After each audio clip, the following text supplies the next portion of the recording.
þar sem farið yfir svona þær hugmyndir sem eru í farvatninu og þau verkefni sem eru framöndan hjá. Og eitt af því verkefni, og aftur kannski með leyfi forseta, fara líka inn í lið 3 í dagskránni sem er erindi SSH vegna kjarasamninga grunnskólakennara. Grunnskólarnir skipta okkur auðvitað gríðarlega miklu máli og það er ánægjulegt að sjá að launakjör starfsmanna sveitarfélaganna hafa farið hækkandi núna á síðustu misserum vegna kjarasamningana. Kjarasamningar grunnskólakennara eru að mörgu leyti sérstakir því þar er verið að gera ákveðnar breytingar á formi sem að einkennt hefur kjarasamningar grunnskólakennara hingað til. Og ef ég fæ með leyfi forseta aðeins að víkja hérna inn í ávinningin sem að næst með þessum samningsmarkmiðum sveitarfélaganna sem var að færa vinnutímakafla kjarasamningsins nær því sem gerist hjá öðrum háskólastéttum, að breyta skipulagi vinnutíma grunnskólakennara, gefur skólunum tækifæri til að þróa skólastarf í samræmi við opinbera menntastefnu og ákvæði grunnskólalaga, reglugerðar og aðalnámskrár. Að vinnutímakaflinn styðji við sveigjanlegt skólastarf og hafi jákvæð áhrif á samstarf og starfsánægju kennara. Að vinnutímakaflinn styðji skólastjóra og kennara betur í að dreifa vinnuálagi milli einstakra kennara. Að finna leiðir til hagkvæmari rekstrar grunnskóla sem skapi jafnframt tækifæri til launahækkana kennara. Og að vinnutími kennara verði samfelldur og dagvinna unnin á vinnustað undir yfirstjórn og í samvinnu við skólastjórn. Þetta er auðvitað mjög stórt og mikið verkefni sem að okkar hlýður og sérstaklega þá okkar forstöðumönnum eða skólastjórunum og forstöðumönnum sviða sem að fara með þennan málaflokk. En mér langar nú líka að tegja þetta aðeins inn á það út af því að það er þessi dagur og hér eru eingöngu konur og kennarastéttin hefur nú lengi síðustu ár verið mikið skipuð konum og jafnframt hafa laun þar verið of lág. Og síðan miðað við aðra háskólastéttir þá hafa þau laun verið allt of lág. Þannig að það er óskandi að þessi kjarasamningar núna séu þess valdandi að laun kennara hækki raunverulega og þau eru raunverulega að gera það. En það breytir auðvitað líka kannski þessu formi. Og ég ætla svo vona innilega að þetta sé þá líka ákveðið skref inn í jafnréttisbaráttuna sem að snýra því að jafna launamun kynjanna. En fleiri orð held ég hafi ekki þessa ágætu fundagerð bæjarráðs. Takk fyrir. Takk fyrir það, Bryndís Haraldsdóttir. Ég gleymdi einu sem ég ætla að gera hér áður en að við hófum fund. Ég vil langa til að kynna alla bæjarfulltrúa sem sitja hérna við borðið. Og þessar konur sem eru hér sem aðal varabæjarfulltrúa mættar í dag á þessum hátíðisdegi. En til að byrja að kynna sjálfa mig, ég heiti Kolbrún Knútsdóttir og er fyrsti varaforseti bæjarstjórnar. Síðan er það Bryndís Haraldsdóttir, formaður bæjarráðs, Sjálfstæðisflokki. Anna Sigríður Guðnadóttir frá Samfylkingunni, aðalbæjarfulltrúi. Eva Magnúsdóttir, aðalbæjarfulltrúi frá Sjálfstæðisflokki. Hildur Margrétardóttir frá Íbúahreyfingunni. Bryndís Brynjarsdóttir frá Vinstri grænum. Steinunn Dögg Steinsen frá Samfylkingunni, varabæjarfulltrúi. Og Dóra Lind Formarsdóttir frá Sjálfstæðisflokknum, varabæjarfulltrúi. Og Karen Anna Sævarsdóttir frá Sjálfstæðisflokknum.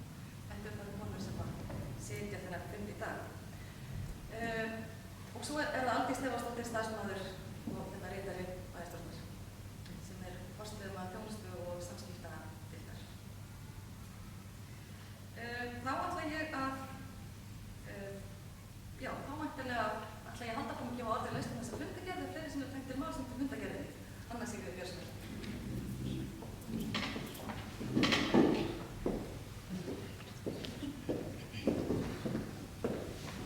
Forseti, ég þykir að byrja á að taka undir orð Bryndísar Haraldsdóttur hvað er ánægjulegt að sjá þessi góðu gesti á þessum sérstaka fundi okkar hér í Bæjarstjórn Mosfellsbæjar í dag. Henni mættist vel þar. Mér langar aðeins að taka upp þráðinn þar sem bæjarfulltrúi Bryndís lagði hann frá sér varðandi kjarasamning og grunnskólakennara. Þetta eru náttúrulega mjög mikla breytingar sem við horfum fram á varðandi grunnskólana og eitt af því sem við höfum rætt margoft, það er að þetta eru svo stóra breytingar að það virkilega vanda til innleiðingar þessara breytingar. Og ég held að ég tali og leyfi þið bara að tala fyrir mun allra bæjarfulltrúa. Það er samvæli það að það skiptir alveg óskaplega miklu máli fyrir okkur að innleiðing breytinganna gangi vel og eins snurðulegt fyrir svo hægt í grunnskólum. Vegna þess að það eru mikla breytingar, mismikla fyrir einstakar kennara, en þetta eru stóra breytingar. Og eitt af því til dæmi sem hefur komið inn í þessu umræðu er að við erum að breyta í þessum samningum, verið að breyta vinnutíma kennara, sem þýðir að kennarar geta verið í skólanum allan sinn vinnutíma og sinnt sínu starfi þar. Það gæti hugsanlega kallað á, ég veit ekki alveg kannski hvernig ég orða það, en að það þurfa að endurskoða vinnuaðstöðu í skólanum. Þannig að við séum ekki bara að tala launalið hjá sveitarfélaginu, heldur þurfum við líka að gæta að því að þegar við erum að taka alla vinnuna inn í skólana, að þá sé aðstæðan við hæfi fyrir kennarana. Bara svona, ég langar aðeins að bara vekja máls á þessu, en annað verða ekki takk.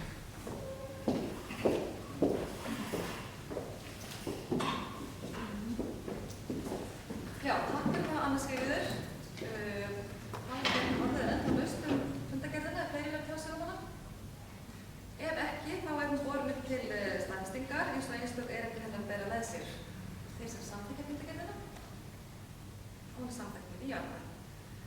Þá það næst fundargerð bæjarráðs númer 1216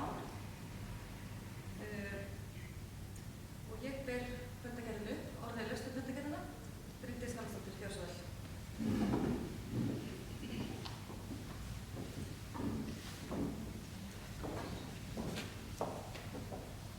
Fundarstjóri, já, ég óska því að taka til máls hér undir lið númer 1 í fundargerðinni sem ber heitið leiguíbúðir í Mosfellsbæ og fjalla hér þá tillögu að því hvernig við munum hátta því að byggja hér upp leiguíbúðir í miðbæ Mosfellsbæjar.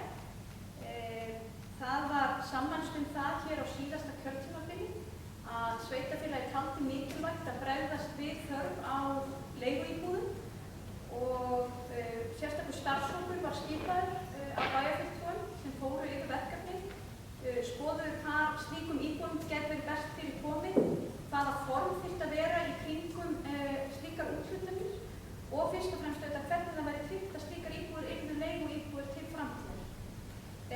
Starfshópurinn skilaði af sér býsna góðum tillögum og það lítið að því að hér við þverholt 21-23 sem hérna við endan á þverholtinu og rauninni lóði nær upp á það sem að leikhúsið til húsa núna, að þar verði skipulagðar blokkir og gert sér ráð fyrir því að íbúðir í þessum blokkum sé fyrst og fremst leiguíbúðir. Það sé samt mikilvægt að ítreka það að hér erum við ekki að tala félagslegt húsnæði. Við erum að tala bara frjálsan markað, sveitarfélagið á þessa lóð og alltaf þá að deila lóðinni en gera þessa kröfu að þær íbúðir sem þetta byggjast upp verði til framtíðar leiguíbúðir.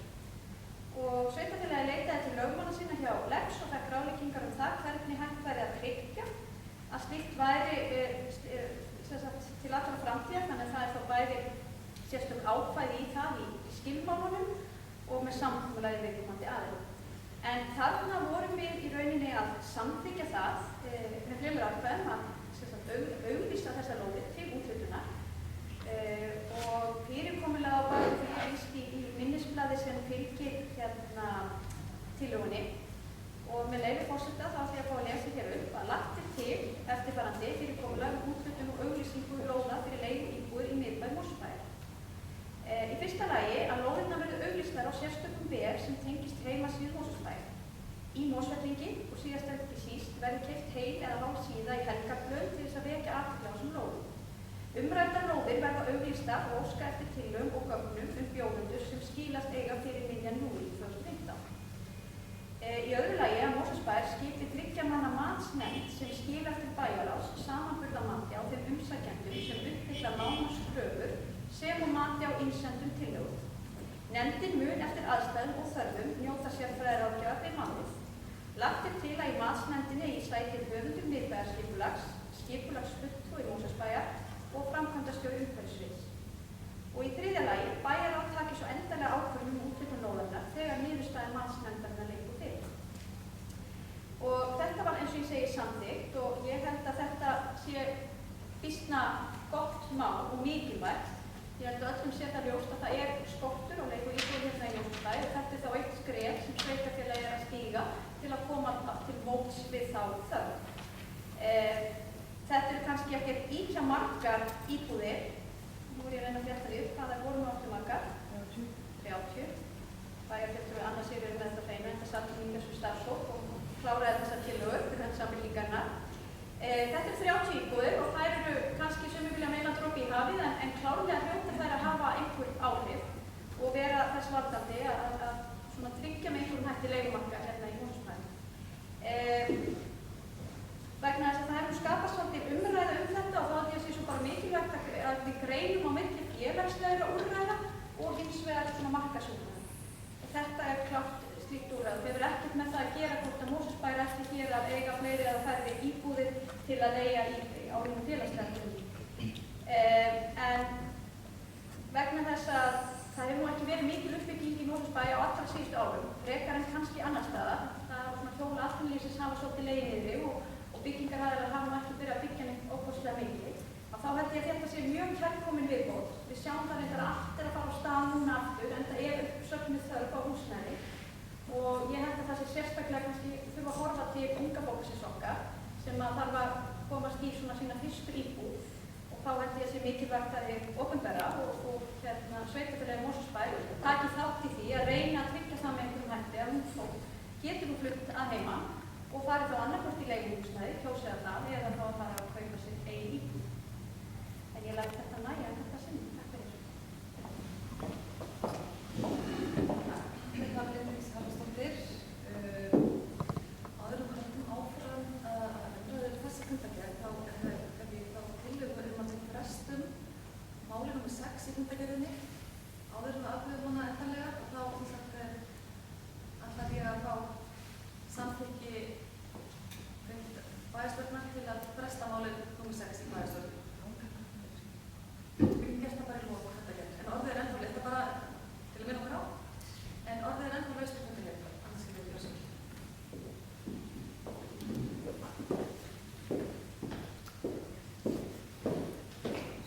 Forseti, ég kem aftur hér upp undir sama lið og bæjarfulltrúi Bryndís, leiguíbúð á málinu, en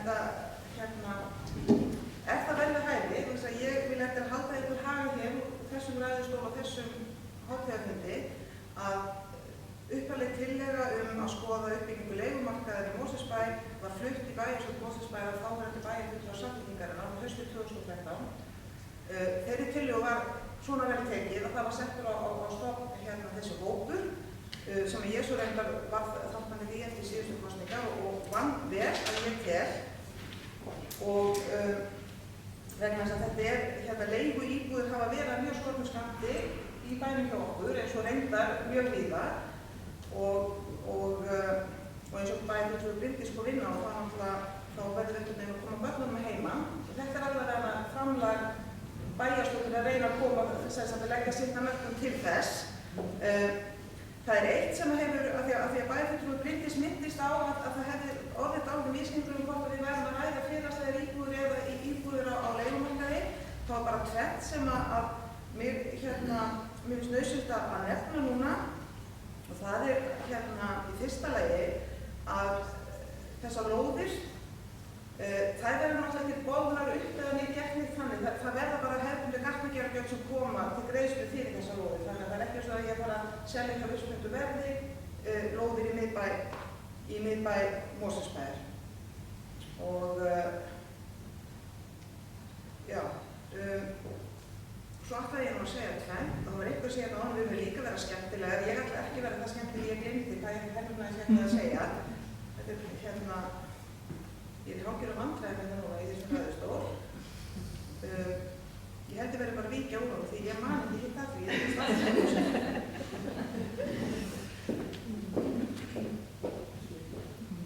Þannig að Sigríður kannski alltaf vera skemmtileg. Það er Takk fyrir þetta, Anna Sigríður. Orðið er ennþá laust fundargerð nr. 216. Fundargerð Bæjarráðs. Þá ætla ég að byrja á því við kjósum það að vísa eða fresta staðfestingu á tilnefningu í öldungarráð, lið nr. 6. Er fundurinn samþykkur því, bæjarstjórn samþykkur því? Við frestum málefni 6 í öldungarráði. til næsta bæjarstjórnarfundar. Þá byrjir fundargerðin til staðfestingar. Eru bæjarfulltrúar samþykkir? Staðfestingar? Já, það er. Þá komið að fundargerð fjölskyldunefndar nr. 231 og sem formaður fjölskyldunefndar þá langar mig bara til að gefa salnum orðið og segja frá aðeins í liður 1 sem er ungt fólk og grunnskólar, hagi og líðan ungs fólks í Mosfellsbæ 2015.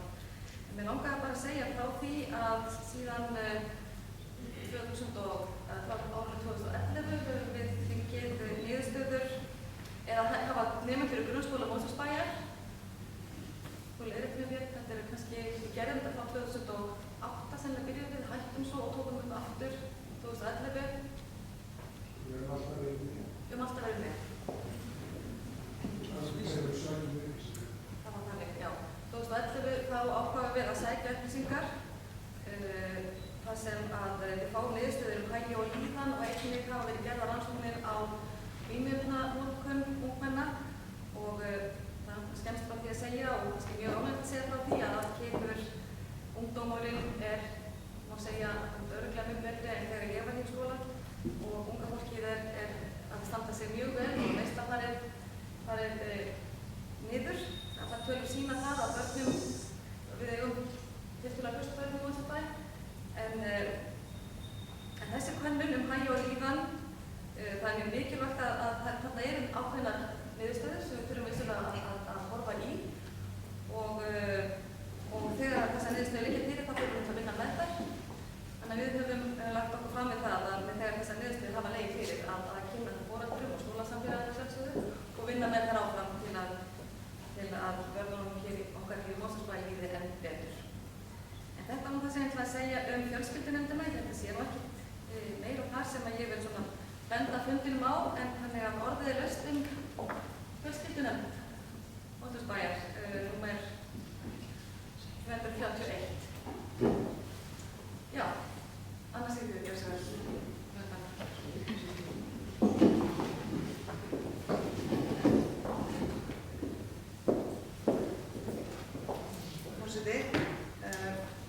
Mér langaði að koma aðeins uppvarðandi undir þessum fyrsta lið á fundargerð fjölskyldunefndar. Það er þessar skýrslur hagi og líðan ungs fólks. Það er þessi skýrsla, hún hefur þegar verið tekin fyrir í fræðslunefnd og sá fundur er afgreitur þannig að hann er ekki tekin fyrir hérna. Þannig að mér langar bara aðeins að kannski ef ég mætti undir fjölskyldunefndafundunum ræða það undir þessu lið. Takk. Það er kannski formfastara hvað er gert við þessar skýrslur á vegum fræðslunefndarinnar heldur en fjölskyldunefndarinnar. Þannig að skýrslurnar fara inn til skólan og þar er unnið með þær. Í þeirri skýrslu eins og hún kemur fyrir nefndi bæjarins þá er þess ekki greint á milli skólana en ég veit að það er búið að óska eftir greiningu þannig að skólarnir geti sjálfir sér til dæmis með minnir að það verið dæmi stúlkur í 7. bekk minnir mig sem að það virtist ber á svona óvermikli mannlíðan í skóla hjá þeim hópi. Ég minnir að það er þessi hópur ég veit ekki hvað ég á leiðrétta það er rangt ég held þessi rétt á mér og þá með þessari skiptingu gera skóla til sér og er þetta í mínum skóla eitthvað með öðru skóla og reynt að bregðast og betur við því sem þeim vísbendingum sem framkoma í þessari skýrslu. Eins og bæjarfulltrúi Kolbrún kom inn á að þá höfum við tekið þátt í börnin okkar hafa tekið þátt í þessum könnunum en Mosfellsbær hefur gerði hlé á að kaupa niðurstöðu fyrir bæinn. Það var eitthvað hlé eftir hrun, þá var ákveðið að skera það niður. Sem betur fer þá erum við farin að kaupa þetta aftur og við sjáum, sérstaklega var það rætt í fræðslunefndinni, að við sjáum hvað það var slæmt að missa út þessi ár sem að niðurstöðuna voru ekki keyptar fyrir bæinn. Vegna þess að það er svo verðmætt þegar við erum með svona kannanir geta séð þróunina yfir tíma. Og ég held að sé alveg fullu vilji fyrir því að láta það helst ekki gerast aftur, að við kaupum ekki sérstaklega úttekt á okkar börnum hér í Mosfellsbæ úr þessari rannsókn hagi og líðan ungs fólks. Já, ég var búin að tala um það að skólarnir eru búinir að óska eftir einhvern nánari greiningu. Þessi skýrsla fer líka, hún fer víða, hún fer líka í tómstundina sem held ég bara mjög mikilvægt. Ég veit að fjölskyldan ekki með formlegt ferli fyrir skýrsluna eftir hún tekin fyrir á fundunum eins og fræðslunefnd sem kannski eðlilegt að það er bara ég tel mjög mikilvægt að það sé vakin athygli á þessum úttektum alls staðar í kerfinu þar sem eitthvað verið að fást við hagsmuni barna. Hvort sem það er lögð eitthvað sérstök vinna í að skoða eitthvað vissa minni þætti þar yfir. Það held ég að þeir sem vinna með börnum á sama hvaða sviði það hjá bænum séu meðvitaðir niðurstöðuna sem við fáum fram í þessum skýrslum. Takk. Takk fyrir það, Sigríður. Ég er kannski að bæta því við að starfsmenn barnaverndar lesa þessa skýrslu og ef það sem stingur þar í augun þá hafið samstarf við skólana, þannig að þetta vissulega samstarfsverkefni fjölskyldusviðs og fræðslusviðs saman. Þannig að þó að það kannski útfærslan sé ekki alveg svo sama en þá þessar niðurstöður teknar alvarlega á báðum sviðum. En Eva Magnúsdóttir, þú ætlar nú að segja nokkuð um þessa fundargerð.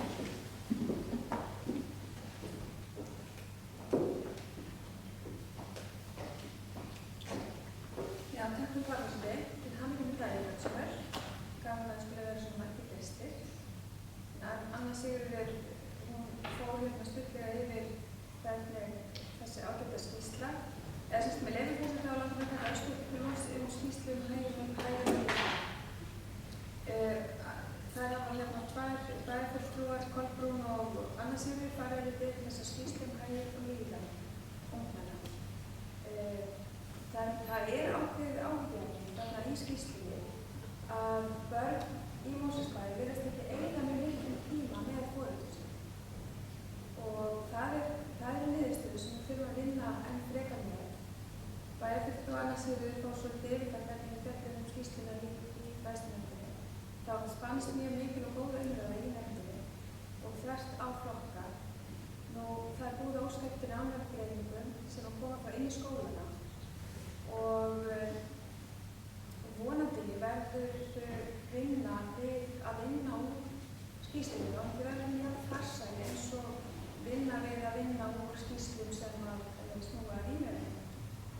Af því það er unnist greiðar mikill árangur þar í þeim efnum og Mosfellsbær fylgst mjög mikill með því. En það sem að út af stendur að málefni skýrslunnar að þau nái að litlu betur inn á heiminn, að þau nái til foreldra. Að það er þannig ákveðið verk að vinna þess að samvinna foreldra og barna og það er ákveðinni. Það er alveg sannað að börn sem að eyða miklum tíma á góðum með foreldrum sínum og eða stunda hægjandi yrkistarf þeim einhverja vegna þeim. Þannig að mín ósk einlag þess að skýrslan rati svolítið vel inn á heiminn að menn átti sig á þessu að það þarf að vinna eftir verkefni.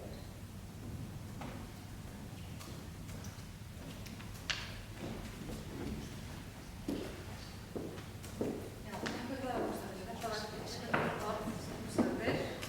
Þetta er sannlega samvinnuverkefni heimila og skólana að varðandi hagi og líðan okkar barna.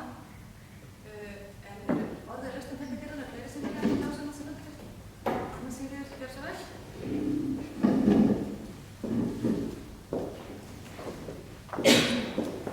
Forseti, hún kom östuð upp aftur undir sama máli og fór þessu undir fjársveitin aðeins að ræða aftur fræðslunefndina vegna þess að eitt af því sem bæjarfulltrúi Eva nefndi að það urðu miklar og góðar umræður hvernig við hefum best unnið þessar skýrslur í fræðslunefndinni og eitt af því sem var ákveðið að gera það var að senda það líka ekki bara inn í stofnanir bæjarins líka til foreldrafélagana í skólunum. Við getum ekki sett þeim neitt fyrir að gera eitthvað sérstaklega með þessar skýrslur en okkur fannst mikilvægt að boðskapurinn komi sem í það. Til dæmis út af því dæmi sem bæjarfulltrúi Eva nefnir að við erum ekki með nógu mikið með börnunum greinilega. Allavega upplifa þau það ekki að þau séu mikið með foreldrum sínum. Og það kannski þá tækifæri til þess að fá einhverju umræðu með því að senda þetta til þessa skýrslu til foreldrafélaga og efla einhverju umræðu þar og svo mætti við þetta bara í hug núna, maður kannski bara senda þetta á þá sem eru í forsvari fyrir heilsueflingu Mosfellsbæjar, því að þetta sannarlega inn í heilsueflingu, svona samskiptamál barna og foreldra.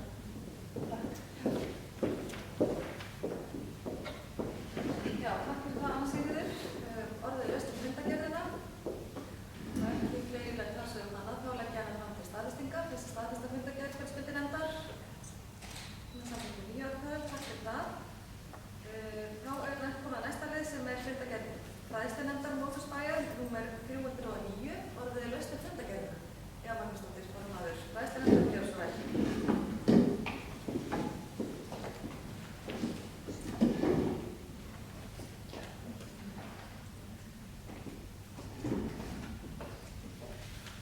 Ég ætla að taka til máls undir fundargerð fræðslunefndar 309. fundi undir máli nr. 1 og máli nr. 3. Fyrst af því með leyfi forseta að fara yfir mál nr. 1 sem lagt var fram og samþykkt í fræðslunefndinni 9. júní síðastliðinn, eða 5. atkvæði. Á fundinum var lögð fram breyting á samþykktum frístundasel, gjaldskrá og reglur tengdar þjónustu heildagsskóla. Frístundaselin veitir þjónustu í vetrar, jóla og páskafríi og að lokinni könnun á meðal foreldra. En til þess að frístundasel sé opið, þá var í fyrri samþykkt að þurfti að lágmarki verði 12 börn skráð í selið, en samkvæmt nýju breytingunni sem fræðslunefnd samþykkti þurfa 20 börn að vera skráð samkvæmt nýju reglunum. En eftir fræðslunefndarfundinn þá hafa komið fram nýjar upplýsingar. Þannig að ég legg til að málinu verði aftur vísað til skólaskrifstofu til frekari umfjöllun og það verði það bara aftur lagt fram í fræðslunefnd. Það er að bera fram tillögu til samþykktar í þinginu. Með leyfi forseta þá langar mig að taka til máls einnig undir máli nr. 3. En það mál er vegna erindis skólavist utan Fjölnis. Það sem sameiginlegt forræði er að ræða. Ég ætla að skýra aðeins niðurstöðu nefndarinnar. Þann 7. febrúar þá var sótt greiðslur fyrir barn vegna skólagöngu utan Fjölnis en stúlkan með lögum í Mosfellsbæ en gengur skóla og er að tala hægt betra hálfu leggja foreldra. Mosfellsbæ heimilar greiðslur vegna skólavistar í öðru sveitarfélagi eftirfarandi forsendum. Að nemandi eigi náms- og eða félagslega örðugleika aðstíða í skólavist sinni, samanber 17. grein grunnskólalaga nr. 91/2008. Að nemandi þurfa að fylgja foreldri eða foreldrum sem stunda háskólanám sem krefst tímabundinnar búsetu á landsbyggðinni, en það teljast námshæft að mati lánsfélags íslenska námsmanna. Að nemandi af félagslegum ástæðum þurfa að stunda nám annars staðar en heimilifélagi, samanber 70. grein barnaverndarlaga. Skólaskrifstofa hafnaði erindinu þar sem að mál stúlkunnar féllu ekki undir neitt á ofanflokki. Sá úrskurður skólaskrifstofa var kærður til fræðslunefndar, en fræðslunefnd tók undir niðurstöðu skólaskrifstofu og staðfesti að skólaskrifstofa hafi farið að lögum. Afgreiðsla fræðslunefndar í þessu máli snýr fyrst og fremst að því hvort að skólaskrifstofa hafi farið að lögum. Afgreiðsla felur hins vegar ekki í sig að Mosfellsbær setji sig upp á móti skólavist stúlkunnar utan Fjölnis. Aftur á móti þá var það breytingar á reglunum. Þá tók fræðslunefnd ekki afstöðu til þess á þeim stíl, þar sem að reglugerðarbreyting sem slík hefur í för með sér fjárhagslega skuldbindingu fyrir Mosfellsbær. Því var þannig rétt að taka málið upp á þessum verkefnum. Töluverð og góð umræða var í nefndinni málið og voru nefndamenn sammála sjálfstæðisflokkur það heilt yfir þyrfti að finna slíkum málum betri farveg á höfuðborgarsvæðinu. Og það er því lagt til hér á þessu fundi að málið fari á farveg að bæjarstjóra verði farið að ræða málið á vettvangi sambands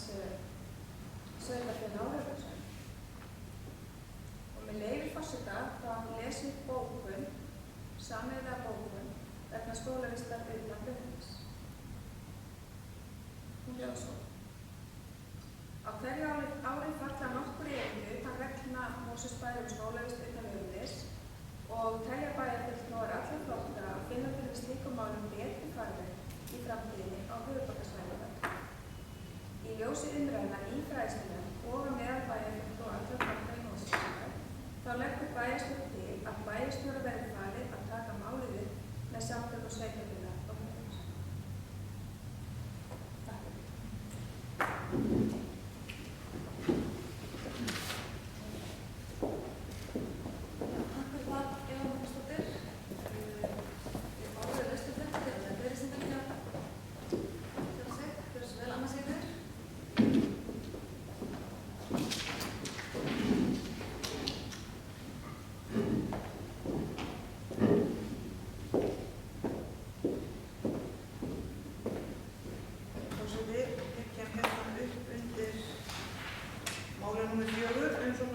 Sveitarfélög utan lögheimilis nemanda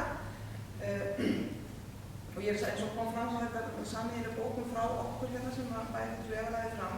En mér langar bara aðeins að nefna að sko, þetta svona mál sem bara tíminn komin að skoða í víðara samhengi vegna þess að við erum alltaf að horfa sko reglurnar kom ekki vera á eftir auðvitað verður það kannski alltaf annars eftir samfélagsbreytingum en við verðum að fylgjast með samfélagsbreytingunum í reglunum sem við setjum.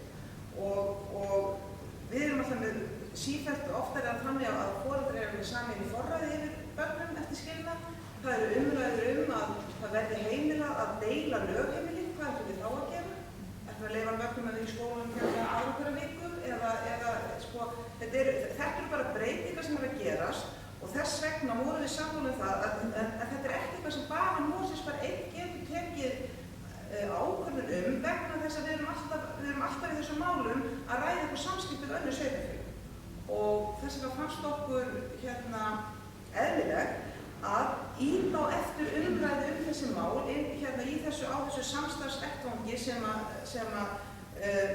samtök sveitarfélög á höfuðborgarsvæðinu eru og vonandi bara sofnar það ekki þar því að eins og bæjarfulltrúi Eva kom inn á þá koma einstaklega sinnum mál sem eru erfiðar úrlausnar vegna þess að þau falla utan við svona regluverk sem verið að vinna.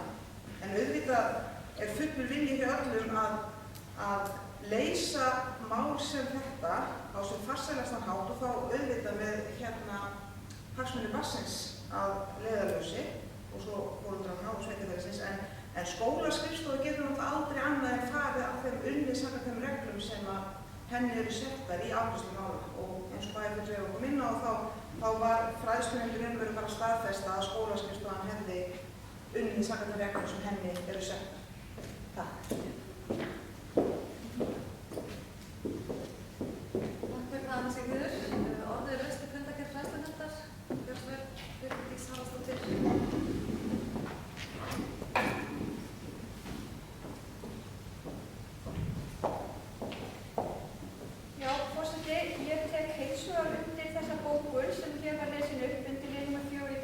varðandi námsvist í sveitarfélagi utan lögheimilis og tekur undir það sem bæjarfulltrúi Eva og Anna Sigríður kom inn á hérna áðan að það er nauðsynlegt að bregðast við svona málum og við þurfum bara að þróa okkur í það átt og þá er þetta æskilegt að við gerum það sameiginlega sveitarfélaginu á höfuðborgarsvæðinu. Þetta er svona sameiginlegt verkefni.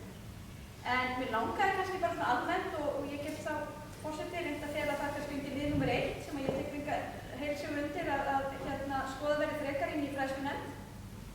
Í ljósi þess að við erum hérna 19. júní og erum að tala réttindi kvenna og jafnrétti þá er það svo óboðslega mikilvægt að þessi málaflokkur sé í góðu lagi. Og hann er auðvitað mikilvægur fyrir alla, hann er mikilvægur fyrir samfélagi og börnin okkur fái góða menntun og auðvitað er mikilvægur fyrir báða foreldra. En það er nú engu að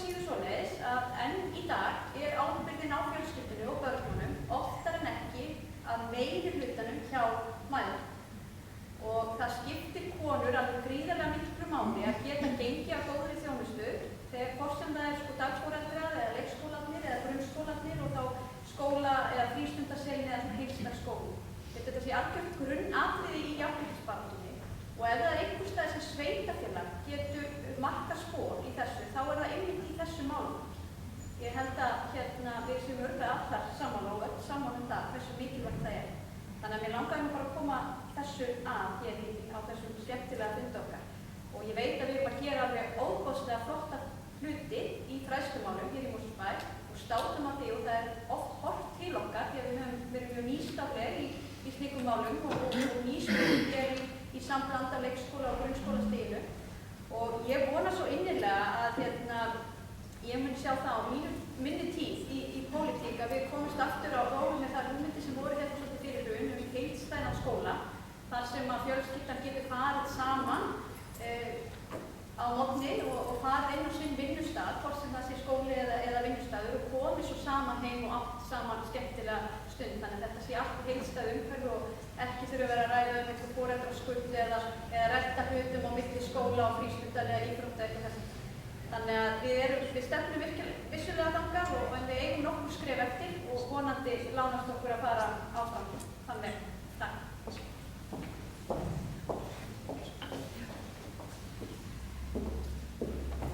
Bryndís Haraldsdóttir, orðin ennþá laust fundargerð fræðslunefndar, fleiri sem vilja tala um hana. Þá, eins og fram hefur komið, þá hefur við ákveðið að fresta lið númer 1 og vísa erindinu aftur til fræðslunefndar til frekari útfærslu. Er bæjarstjórn samþykkt í 9 atkvæðum að fresta erindinu. Það liggur líka hér fyrir bókun undir lið númer 4.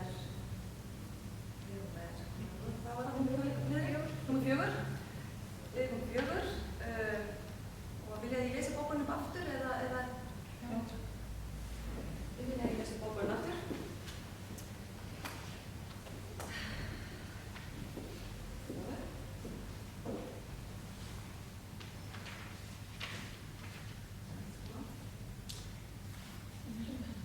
Já, bókunin hljómar svona. Á hverju ári falla nokkur erindi utan regluna Mosfellsbæjar skólavist utan lögheimilis og telja bæjarfulltrúar allra flokka að finna þurfa slíkum málum betri farveg í framtíðinni á höfuðborgarsvæðinu öllu. Í ljósi umræðna í fræðslunefnd og á meðal bæjarfulltrúa allra flokka í Mosfellsbæ það leggur bæjarstjórn til að bæjarstjóra verði falið að taka málið upp með samtökum sveitarfélaga á höfuðborgarsvæðinu. Ég legg þá fundargerðina fram til staðfestingar. Þeir sem staðfesta fundargerðina með þessari bókun og restan á vinstri að fá með það. Það er 9 atkvæði. Takk fyrir það. Þá er komið að fundargerð. Væntanlega er komið að fundargerð íþrótta- og tómstundanefndar. Það er ekki réttsamlega ekki í liðinu. Það er íþrótta- og tómstundanefnd. Mosfellsbæjar, fundargerð nr. 190 og orðið er laust fundargerðina. Karen Arnars Haraldsdóttir, kjörsvæð. Nefndarmaður í íþrótta- og tómstundanefnd.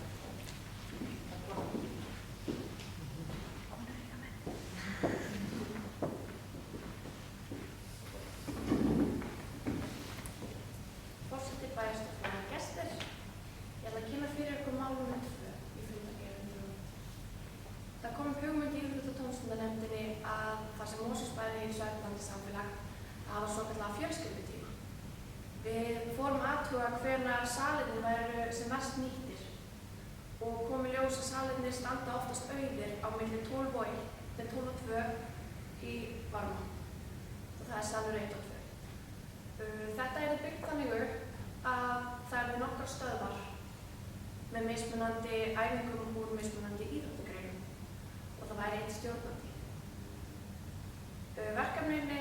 Verkefni er áætlað að kosta 500.000 krónur fyrir haustönn, það er frá september til áramóta og er það fyrir leiðbeinenda og auglýsingar. Búið er að fela íþróttafulltrúa að ræða við þá sem málið varðar og finna styrki og fyrirhugað er að kosti X krónur fyrir fjölskyldu að mæta og þá er bæði fjölskyldur og börn með og þetta yrði sirka upp í eins og myndi kosta í sund og þá yrði innifalið að fara í sund fyrir þá þátttökumendur að hverju sinni. Takk fyrir.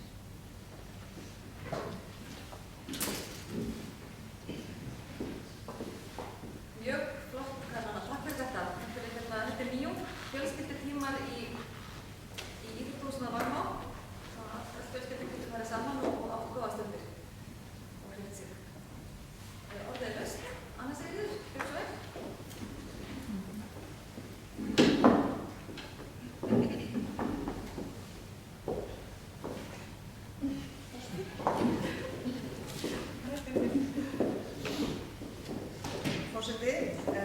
Mér langar aðeins til þess að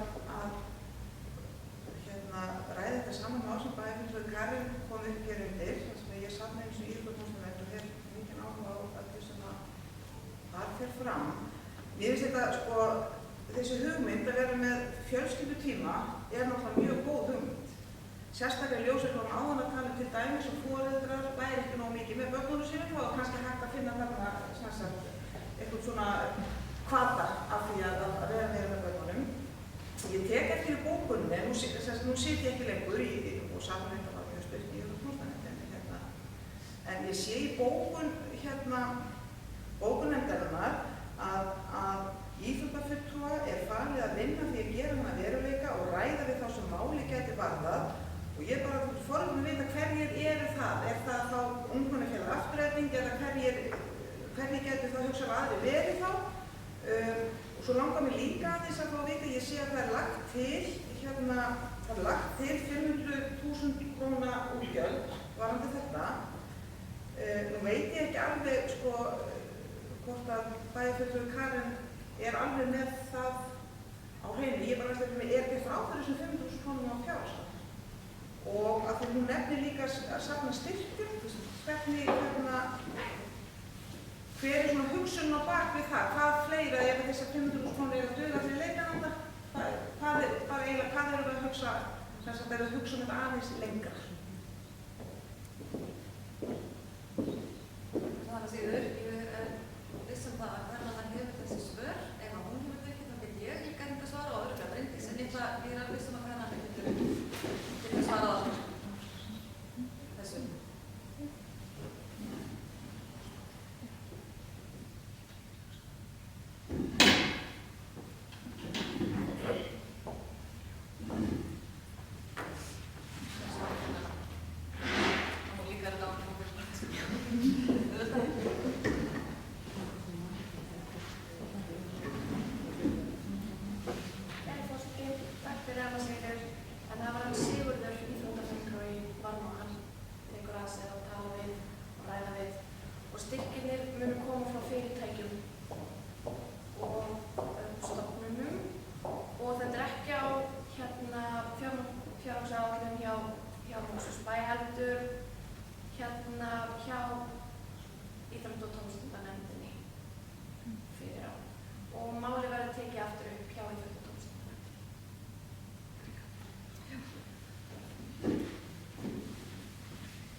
Ég langar að koma upp undir málefni sem fjallar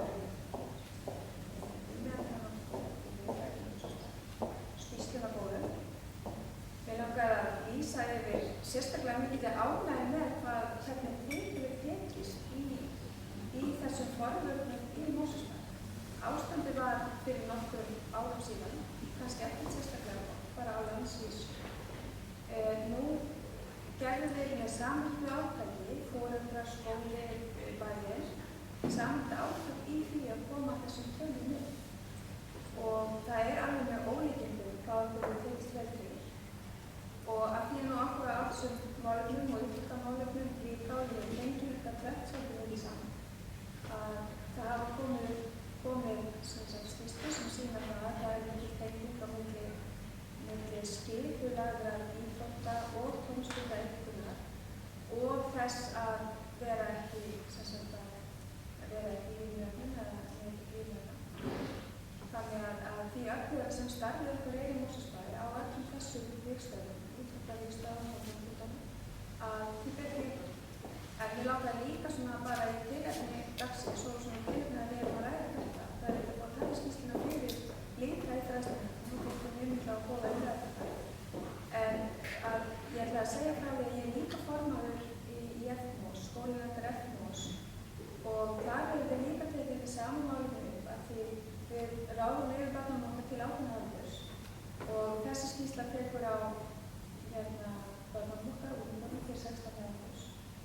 hefur sérstaklega verið rætt að efla forvarnir líka á framhaldsskólastigi.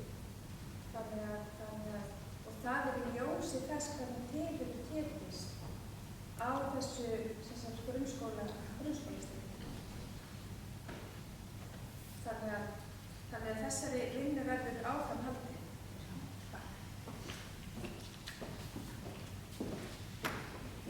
Takk fyrir það, Eva Magnúsdóttir.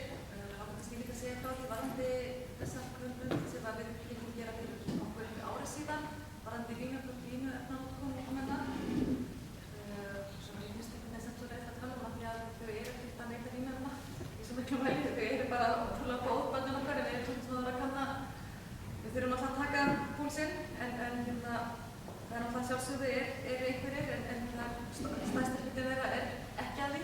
Það ekki eins og þessi allt að horfa böndunum sko en línuritinn okkar sína það að þau eru á góðum ferli hjá okkur, böndun okkar.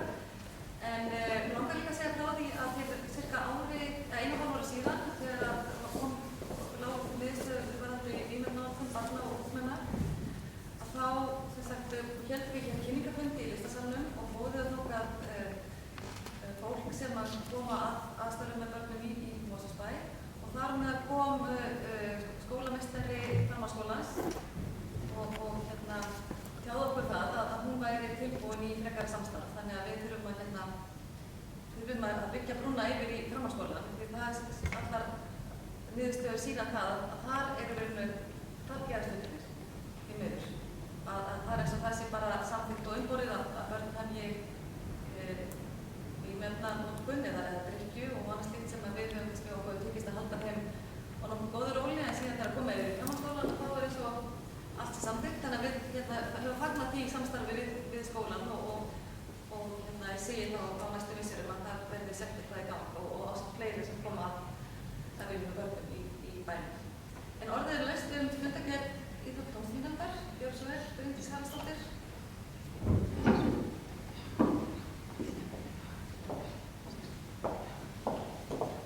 Já, forseti, það er góða gestir.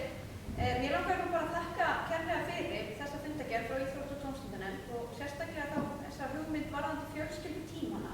Mér finnst það mjög vel til fundið hjá nefndinni hugsa þetta svona, við eigum þessi glæsilegu mannvirki og þau eru ekki mikið nýtt á þessum tíma helga og akkur þá ekki mynd að nýta þetta í þessum tilgangi.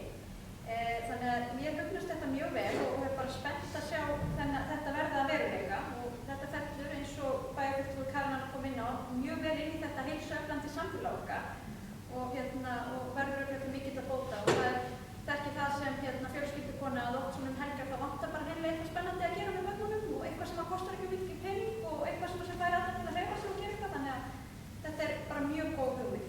Og fellur þá einmitt líka vel að þessu sem við vorum að ræða varðandi vímuefnanotkunina og könnunina sem við rættum áðan í fjölskyldunefndina varðandi líði og hægi og stuðla svona jákvæðum og skemmtilegum samskiptum barna og foreldra.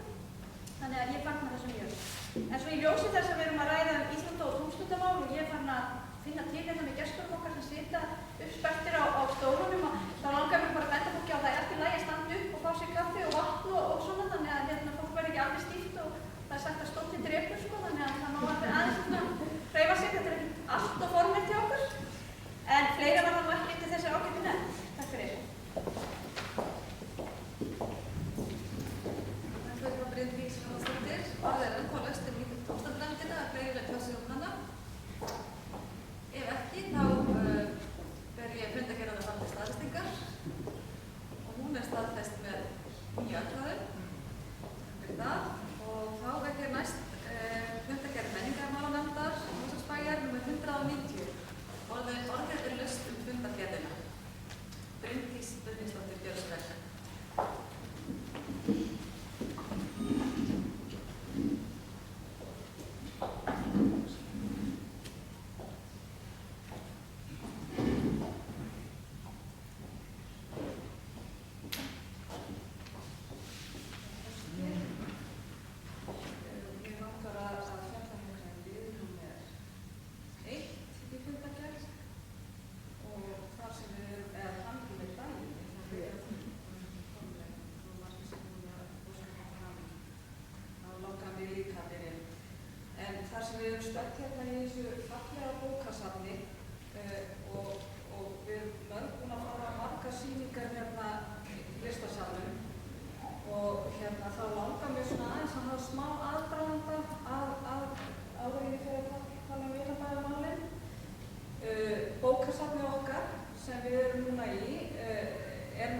vefstöð Mosfellsbæjar og rekin samkvæmt lögum bókasöfn og samþykktum Mosfellsbæjar. Þetta staðurinn þar sem fólk hittist þvert á aldur, menningu, menntun og félagslega stöðu. Hér boðið upp á jafnt aðgengi allra að bókmenntum, listum, fræðslu, upplýsingum og afþreyingu. Bókasafnið opnar börnum ævintýraheim og vekur áhuga á yndislestri. Mikið og gott samstarf hefur alltaf verið við grunn- og leikskóla og svo núna einnig við framhaldsskólann. Hér geta menn fundið rætur sínar, sögu og sjálfsmynd, öðlast samfélagsvitund og jafnframt innsýn í alþjóðasamfélagið. Viðburðir eru margir hér í safninu, ýmist á vegum safnsins svo sem bókmenntakvöldið sem 270 manns sækja eða í samstarfi við aðra svo sem menningarvorið þar sem samtals 600 manns sóttu kvöldin 3 nú í vor. Alls fær bókasafnið og listasalurinn yfir 80.000 heimsóknir á ári og árleg útlán eru liðlega 70.000. Listasalurinn sem kom inn áðan hluti af bókasafninu og þar í boði kynningar og draumum og stefnum í samtímamyndlist. Valdar 10-12 sýningar á ári úr umsóknum sem berast með fjölbreytni að leiðarljósi. Þess utan fer ýmiss konar önnur starfsemi þar fram svo sem tónleikar og fundir og við séum núna ekki þar inni að þá oft haldið fundir hérna. Vinabæjarmál hluti af verkefni bókasafnsins. Mosfellsbær hóf þátttöku í Vinabæjarkeðjunni árið 1982. Vinabæjar Mosfellsbæjar eru 4, það Thisted í Danmörku, Skien í Noregi, Uddevalla í Svíþjóð og Lauma í Finnlandi. Vinabæjarmót sem eru nú eins konar ráðstefnur eru haldin annað hvert ár í bæjunum til skiptis og vinnufundir hringla árlega. Á vinabæjarmótum eru flutt áhugaverð erindi og rædd ýmis mál sem varða starfsemi og þjónustu sveitarfélaga hverju sinni. Val á þátttakendum fer eftir efni ráðstefnunnar hverju sinni. Gjarnan eru norrænu félögin á hverjum stað þáttakendur í mótunum. Unglingaverkefni hefur breyst og í stað þess að unglingar komi árlega og gisti hjá jafnöldrum og taki þátt í þeirra lífi í eina viku, þá hittast unglingarnir allir á einu stað nú með fararstjórum sínum í eins konar búðum og vinna saman að völdu þema. Hér verður Vinabæjarmót árið 2018 og hefst undirbúningur þess haustið 2016. Það má því með sanni segja að bókasafn Mosfellsbæjar sinni margbreytilegum menningarverkefnum og það ekki einungis að við Mosfellsbæjar státum að framsýna bókasafni.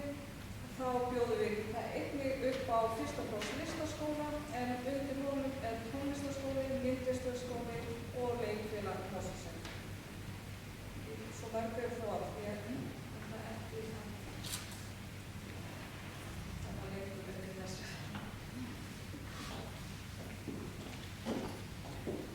Þetta Bryndís Brynjarsdóttir. Ég get tekið undir þetta varðandi Vinabæjarmótin. Mér hlotnaðist svo heiður að vera viðstödd Vinabæjarmót fyrir ári síðan og satt best að segja var ég helsti eða svona ástríðufyllsti talsmaður Vinabæjarmóta eftir það og það sem ég var vitni að þarna á þessum stað var eiginlega bara með ólíkindum og það sem ég sá ungmennin vera að gera og sem fyrrverandi dönskukennari þá var ég eiginlega bara á því að ættum eiginlega að senda öll ungmennin á Vinabæjarmót. Slíkur var áhuginn og ákefðinn og ánægjan og tilöfnaninn að fara að mæta aftur í skólan og að tala dönsku og ættum svoleiðis að standa sig í því. En þarna sáum við kannski einhver tilgang með þessu tungumálanámi sem er alltaf svo skemmtilegt. En orðið fundagerð menningarmálanefndar nr. 190 og annars síðan við svo vel.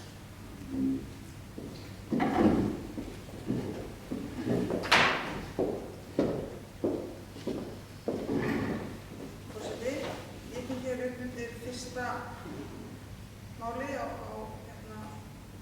starfsmenningarmálanefnd og það er þessi Vinabæjarmálefni. Ég stend ekki fyrir þessu. Það sem bæði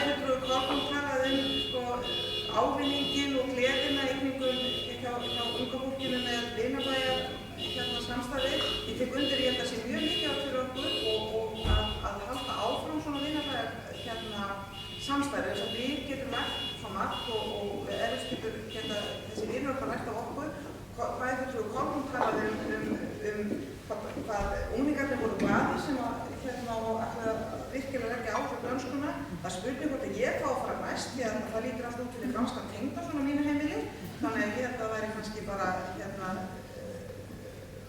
ágætt að komast ykkur vinarbragði eins og, en að allir gríni slepptu, þá held ég við eigum að halda í svona samstarf. Í síbreytilegum heimi er líka gott að hafa ykkur á svona, svona þætti sem við getum gengið í rasi vísum og þessi sameiginlegu atburð sem við eigum með vinum okkar og Norðurlöndum við eigum að styðja við hann, þó náttúrulega þannig að við horfum til alls heimsins og við erum alþjóðlega í hugsun í Mosfellsbæ sem annars staðar. En ég get heldur ekki hjá líða vegna þess að það er ekki bara að ég hef ákvað vinnumálum, heldur bæjarfulltrúi Bryndís, hún talaði sérstaklega bókasafnið og það sé ekki kannski akkúrat liður undir þessari fundagerð, en þá ætlum ég bara að fá að synda náðina hjá forseta og segja, og þetta er ég ekki bara að segja vegna þess að ég er svo heppinn að vera bóksás uppsýndarmæður eins og Marta og fleiri konur hér á þessu safni. Þetta Mosfellsbær getur verið og á að vera mjög stoltur af því starfi sem að fer fram á bókasafni Mosfellsbær. Það er víðfrægt og þær hafa, starfsfólki hér hefur bryggðað upp á nýjungum sem hafa síðan verið teknar upp annars staðar og það er alveg sem þegar maður kemur það er alltaf gott að koma á bókasafnið og bókasafnið er bara frábært andlit Mosfellsbærs. Svo ætla ekki að segja mér að það margt ámættist ekki. Takk fyrir það, Anna Sigríður. Ég tek undir hvert orð sem sagt er við bókasafnið, við erum öll stolt af því og við langar kannski að minnast á þessi menningarkvöld sem hafa verið hér. Við verðum aðsóknast líka að hér er hvort að snúpa saman stólum á landlækningunni, en orðið er ennþá laust fundagerðina. Bryndís Haraldsdóttir fyrir svör.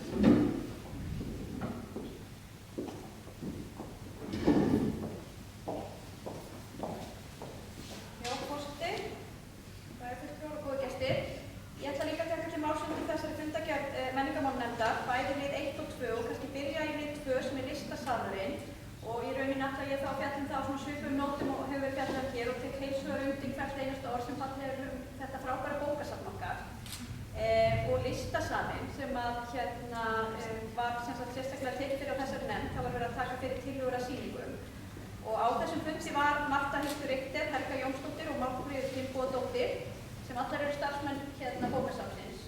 Og mér finnst það nú verið við hæfi að við fögnum því og tölum vel þetta fallega þessa fallegu menningarstofnun okkar sem bókasafnið er. Þetta er nú líka menningarstofnun sem er rekið af miklum kjarnorkar konum sem hefur ávallt tekist að fara vel með þá viðbrögð sem hafa verið hérna og þeir hafa verið fjölsóttir. Og við munum kannski ræða aðeins frekar á eftir og fá sérstaklega kynningu á þessu frábæra verkefni sem hangi hérna upp á flöggutunum sem er Kona mánaðarins. Þetta er hluti af kosningarámælinu og þegar við fengum erindi í bæjarráð hvað sveitarfélagið Mosfellsbær vildi gera í tilefni af þessu kosningaráði, afmælisári, þá vorum við nú ekkert svo ofboðslega hugmyndarík í bæjarráði en við vissum hvert það er öruggt að senda þetta og hverjir myndi örugglega geta sinnt þessu með góðum hætti og það voru að sjálfsögðu kjarnorkuportar á bókasafninu sem tóku þetta upp á sína arma og meðal annars undir þessu verkefni sem er til mikilla fyrirmynda og við fáum kynningu á því hér á eftir. En vegna þess að við vonum líka að ræða Heynabæjarmálefnin þá verði ég nú eiginlega viðurkenna það. Ég hef ekkert verið eitt sérstök áhuga manneskju Heynabæjarmót. Ég veit ekki hvort það er vegna þess að ég hafði ekki nógu góðan dönskukennara. Ég segi það bara út af því að Hanna Bjartmanns er ekki mætt í salinn. En ég hef alltaf ekki verið nógu áhugasamur og góður dönsku nemandi, þannig að ég er ekki mjög fær á svona skandinavísku og átti bara bátt með mig þegar við héldum hér mótið hér í Mosfellsbæ síðast og notaði bara tækifæri og talaði ensku og finnst það að nefndi skemmtilegast að tala við finnana sem að segja ég veit ekkert við því. En þið eru alveg búin að selja mér þetta, kæru dömur, að það er greinilega mikilvægt að halda í þessi arfleifð og við höldum þessu vinabæja samstarfi okkar áfram. Þó að ég hafi einhvern tíma fært tillögu það, við ætlum bara að stróka þetta út til að koma að spara, þá er ég mjög þjökuðaþroska og mun ekki leggja það til aftur. Þetta er gott og gilt. Ég er samt ekki alveg tilbúin að samþykkja að senda alla nema í Mosfellsbæ til Danmörku, það getur umsókn, en kemur að því. Við fáum þá bara hingað hérna til okkur, en það var ekki meira þetta, takk.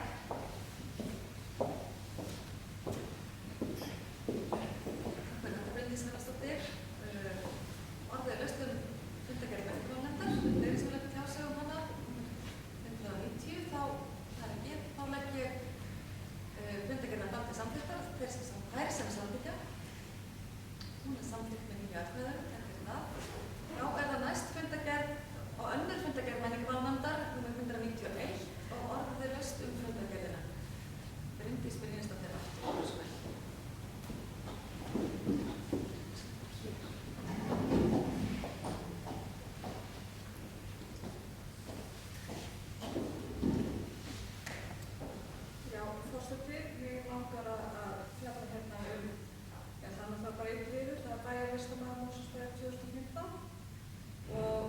Þessu sinni er leikfélag Mosfellsbæjar tilnefnt og eins og við öll vitum og höfum fylgst með að þá var þetta eitt öflugasta áhugaleikhús landsins og hefur náð að festa sig í sessi í bænum.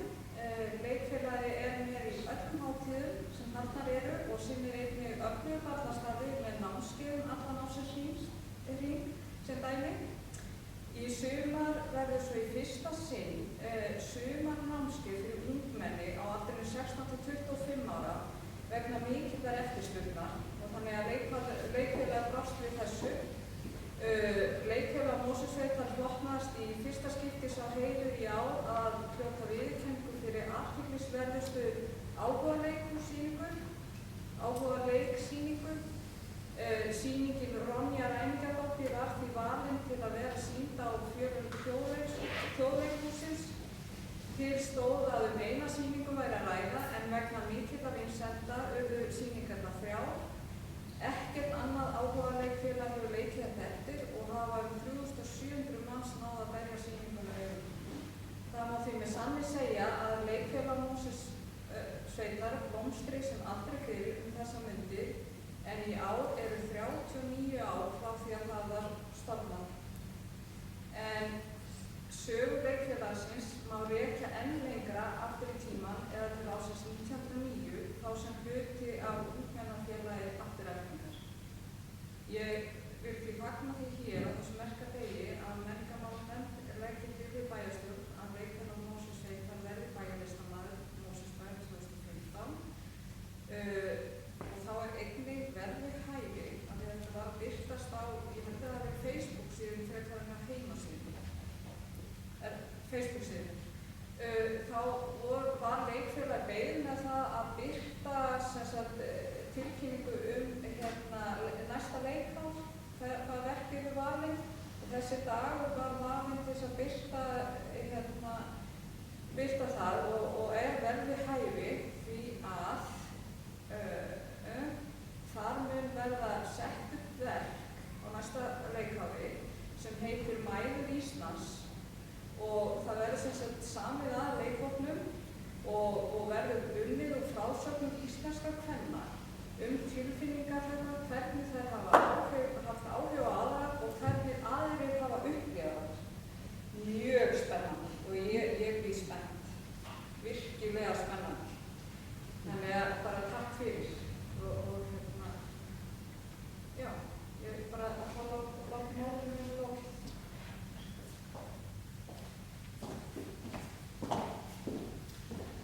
Þetta Bryndís Haraldsdóttir, þá leggur ég þennan eina lið til staðfestingar, það er að segja að við staðfestum bæjarstjórn og leikfélag Mosfellsbæjar verði bæjarlistamaður Mosfellsbæjar árið 2015. Þessum samþykkja fundargerðina, 9 atkvæði, þær með samþykkja fundargerðina. Þá er það orðið ljóst að það er leikfélag Mosfellsbæjar sem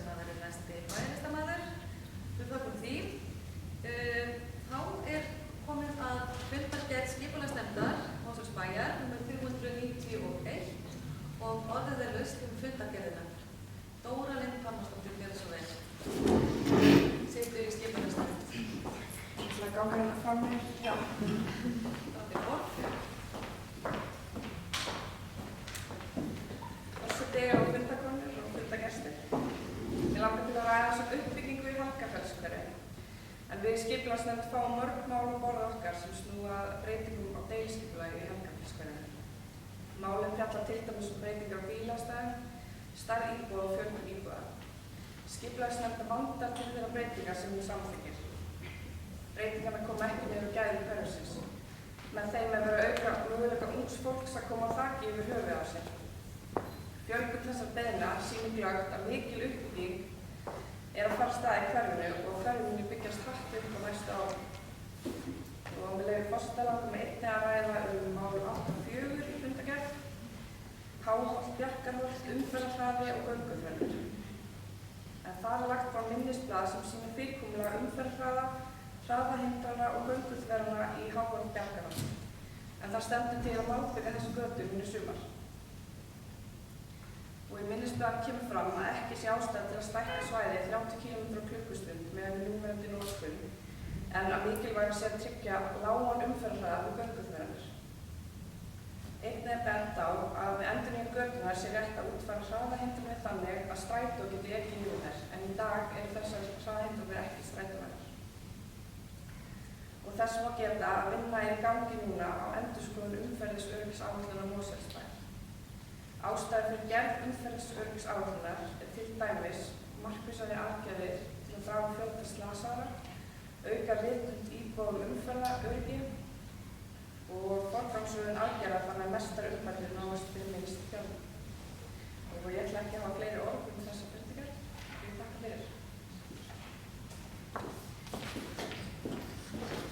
Það er bóðalegt. Ég ætla eiginlega að minnast á það því að þegar ég var að tilkynna 10 ára sinni líka máðan að ég var það á bæjarstjórnarfund og ég væri sitjandi forseti bæjarstjórnar á þessum fundi, þá sagði hann: er þið ekki örugglega að tala um alls konar mál? Ég sagði: jú, svona ýmislegt bara.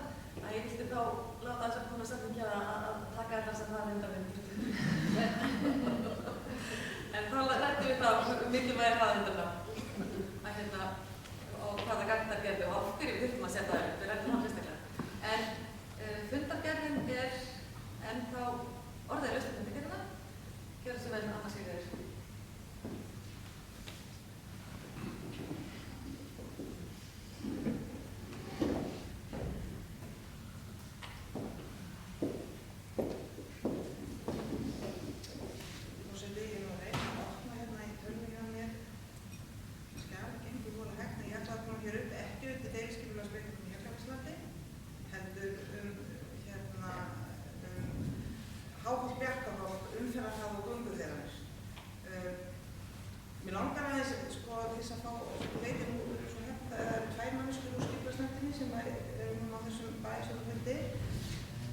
Man ég ekki betur en það hefur verið rætt um það að hvort að strætisvagn gæti ekið þarna fram hjá framhaldsskólanum.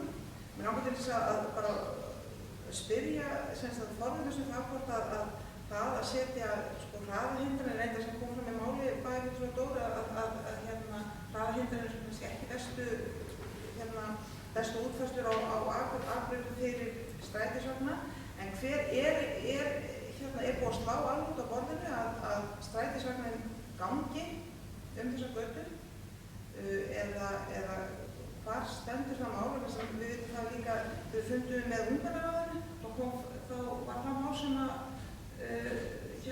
ráðsliðar í ungmennaráði höfðu áhuga á að fá vagn sem stoppaði fyrir framhaldsskólann. Ef ég gæti fengið kannski bara viðbrögð við þessu og svo það er að að stækka ekki 30 km gamla. Núna er líklega en hitt skulum við segja að það verði byggt við Bjarkarholt á Holt. Maður veitir nákvæmlega hvar annað endan hitt byrjar og þar verða náttúrulega einhverja íbúðir og þar býr fólk og ég var alltaf út frá því með 30 km svæði hvort að það hefur eitthvað áhuga á þá umræðu eða skipulagsnefndin myndi vilja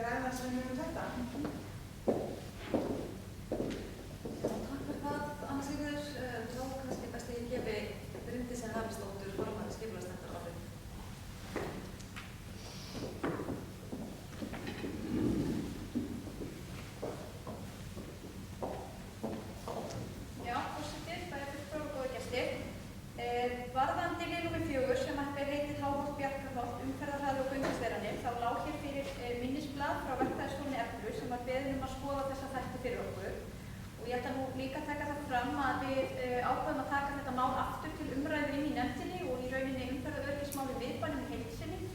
Þá er kannski rétt að minnast á það að skipulagsnefnd fer jafnframt með umferðaröryggismál. Svo og samgöngumál sem koma þá inn á strætisvagnana. Í rauninni er það niðurstaða sérfræðinganna sem að leita var til að það væri ekki ástæða til þess að fjölga 30 km götum eða stækka það svæði. Hvað hraðahindranirnar varðar, þá eru þær hannaðar sérstaklega sem undir leiðbeiningum strætó og eina hraðahindranir. Og ég þekki það nú vel af störfum mínum í strætó að hraðahindranir eru þess eðlis að strætisvagnstjórum, bílstjórunum okkar líkar þær illa. Þetta er mikið álag á baki á þeim.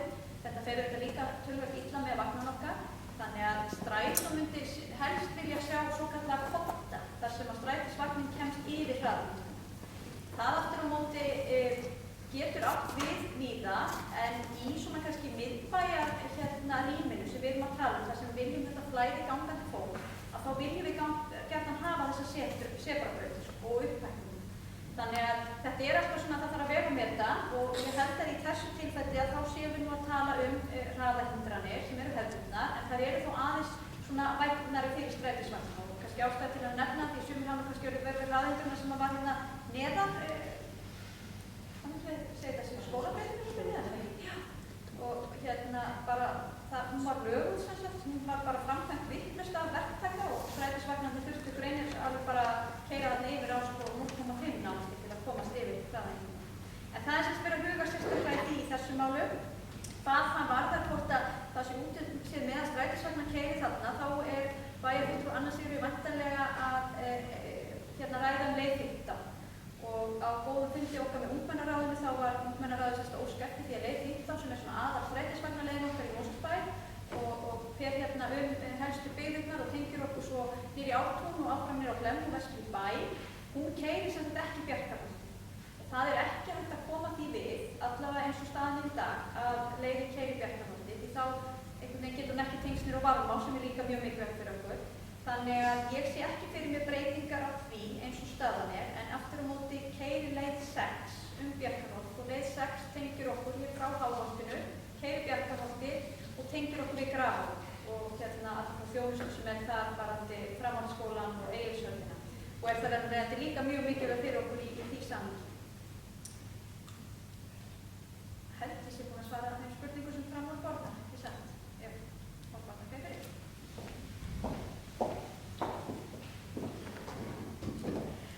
Bryndís, mér langaði kannski sérstaklega til að nefna þessa umferðaröryggisáætlun Mosfellsbæjar sem er verið að vinna í núna og hún lá sem sagt fram með til kynningar eða það að segja að þess efnis að það væru staðið til að endurskoðana og bætana þannig að íbúarnir í Mosfellsbæ máttu koma athugasemdir og ábendingar hvað mætti betur fara og svo veit ég það að beiðni Samgöngustofu er síðan send inn og eins og öll sveitarfélög hafa gert og það hefur þessi vinna sem hefur átt að stað hér í Mosfellsbæ er ákveðlega til fyrirmyndar, ég get staðfest það.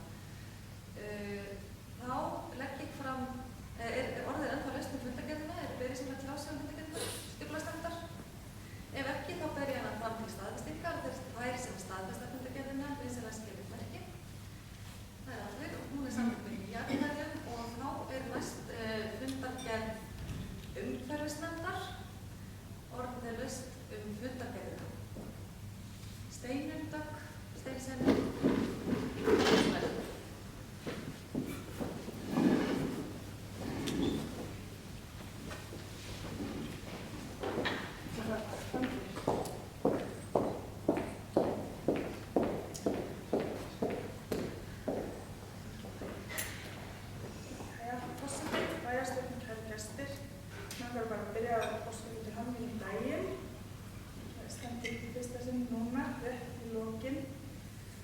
Mér langar bara að fá að fagna þessu fundaformi sem var á fundi umhverfisnefndar 161. fundi. Við vorum með hann opinn, ég set sem sagt í umhverfisnefnd og fundurinn var opinn, auglýstur í Bæjarblaðinu og Facebook síðu, einhverjum postlistum og þess aftar og það gekk bara mjög vel.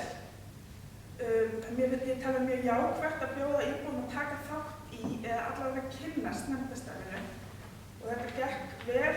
Við vorum með kynningu frá grunnskólanum sem var prýðileg, áhugaverð og mikilvægt að kynna umhverfismálin sem eiga sér stað þar. Og eftir þær kynningar þá voru opnar umræður sem að gaf íbúum tækifæri til þess að koma með ábendingar og spurningar hvað umhverfismálin varðar. Þannig að ég hvet bara til þess að fleiri nefndir haldi svona opnum fundir og bjóði íbúum að taka þátt. Og taka þátt og líka bara kynna spenningum fyrir frá. Takk fyrir.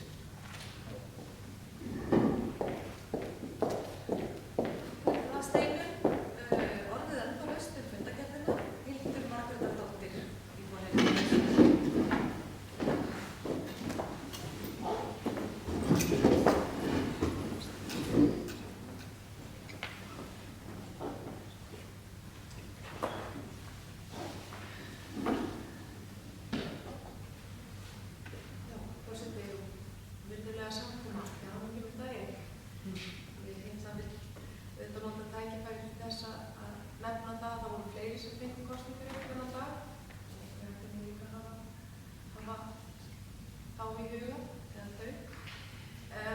Ég vil fjalla aðeins þennan fund sem að hún var að nefna á Steinunn að þau komu kennarar og skólastjórar frá skólanum 3, Krikaskóla, Lágafellsskóla og Varmárskóla og kynntu umhverfisstarf hvorum skóla eða hverjum skóla fyrir sig. Úrsúla sem kennara og fulltrúi í umhverfisnefnd Varmárskóla kynntu útikennsluna og umhverfisfræðslu sem á sér stað þar. En þar eru mjög virk í að vilja tengja sig við útinám og heilbrigt lífverðni og þau eru fína útikennslustofu sem að reynda brann en ég hugsa sé nú að vera að vinna til að byggja hann upp aftur. Ingibjörg Rósa Ívarsdóttir kennari í Lágafellsskóla kynnti umhverfisstarf í því. Og þá var í Lágafellsskóla verið að setja miklu áherslu á flokkun og endurvinnslu. Og bæði Ingibjörg og Úrsúla nefndi það til að það væri lítið mál að kenna börnunum hvernig ná að flokka, en það væri öllu verið að kenna kennarunum hvernig ætti að flokka. Og það væri yfirleitt þyrfti reglulega að standa við endurvinnslu eða við flokkunarföturna á kennarastofunni svona reglulega til að minna fólk á hvað er pappír og hvað er plast. En Þrúður Jælm, skólastjóri og Sveinbjörg Sigurðardóttir, kennari, kynntu starfsemi Krikaskóla og hvernig þau sinna umhverfismál og útikennslu. Þar er lögð áherslu á samfellu í leiknámi barna og sjálfstæða upplifun nemenda. Þær héldu góða kynningu gagnsemi vettvangsferða og þar sem ég er sjálf kennari í skóla þar sem við förum mikið í vettvangsferðir og notum mikið útikennslu og hef því bæði reynslu á vettvangi og hef lesið mér aðeins til, þá er ég alveg fullviss að þetta er með betri leiðum til þess að börn læri. Sérstaklega börn af því að í rauninni er texti á blað eða eitthvað sem er prentað mjög abstrakt, það er mjög óhlutbundið fyrirbrigði. Það er betri fyrirbrigði að setja þó kannski fyrir ekki með eggin í kennslustofuna, kannski setja 3 steina í körfu, bæta svo við 2 og hvað er þá með marga steina. Og hvað þá að fá að fara út og tína og sína kennaranum sínu, það er mikil upphæð. Útikennsla á umhverfisnám er ekki nýtt að námsluninni. Það hefur verið starfandi skóla hérna sem hafa nýtt sig þessa gagnsemi yfir, ég hugsa í nokkra áratugi. Og nú kannski bara lætir daginn að ganga, að því mitt hjartans mál nota tækifæri til að mennta ykkur leiðinni gagnsemi vettvangsnáms. Markmiðið er að kennarar fari út í náttúruna eða með nemendur út í nánasta umhverfið. Ekki alltaf nánasta, við förum mikið með því í strætó. Og með því markmiðið að skapa upplifanir sem nemendurnir geta lært í gegnum. Og það hefur sýnt sig að það er mun auðveldara að kenna nemendum úti og þeir eru virkari í þátttöku sinni í námi. Og þá vil ég taka hérna orð Bryndísar og segja skýrt stórhlutur dregur. Það er bara þannig. Samþætting námsgreina kjörið í útikennslu. Stærðfræði, íslenska, eðlisfræði, samfélagsfræði, þessi fög lifna við og í höndi kennara og nemenda myndar þetta svona vitsmunalegri, dýpri skilning á hvað verið að fást við þegar þau hafa hlutbundið efni í stað þess að lesa sér til gildi þeirra merkingu. Og sem dæmi þá gætum við nefnt til að nemandi sem lærir og lesir til tækni hvernig á að synda, hann nú væntanlega ekki jafn syndur og sá sem fær að vera í sundkennslu og læra með leiðsögn sundkennara og í löginni hvernig á að synda. Fyrir utan það miklu skemmtilega að læra allt úti og veður ekki vont, það bara að klæða sig betur og það er engin afsökun fyrir að hér sé kalt á veturnar, það hægt að gera ótrúlega hluti í snjó. Ég get nú nefnt eitthvað dæmi hvað svo sem væri hægt að gera úti, en af því að við erum svolítið fókuseruð á íslensku oft, þá vil ég nefna til að auka orðaforða og orðskilning nemenda leikur einn þegar farið í vettvangsferðir. Það hægt að ræða hversu löngulegin löng og stutt viðrúms, að mæla hana, hvernig best að mæla, hvers konar veður úti, súld, stinningskaldi, andværi gola, hversu vindstig metrar á sekúndu. Til dæmis að læra stjörnufræði og ganga himintunglana með því að fara út snemma á morgnanum með nemendur. Þér birtir ekki fyrir að ganga 10, þannig að við höfum næstum í 2 tíma til að skoða gang himintunglana, skoða tunglið, vaxandi tungl eða vaxandi sigð eða dvínandi, hver munurinn á nýju tungli og fullu tungli. Og ég held að við hér í Mosfellsbæ erum á góðri leið. Mér finnst við vera svolítið í byrjunarsporunum samt og ég vil gjarnan leggja það til að við öll fullorðna fólkið leggjum svolítið áherslu á að hvetja þetta mál áfram innan skóla.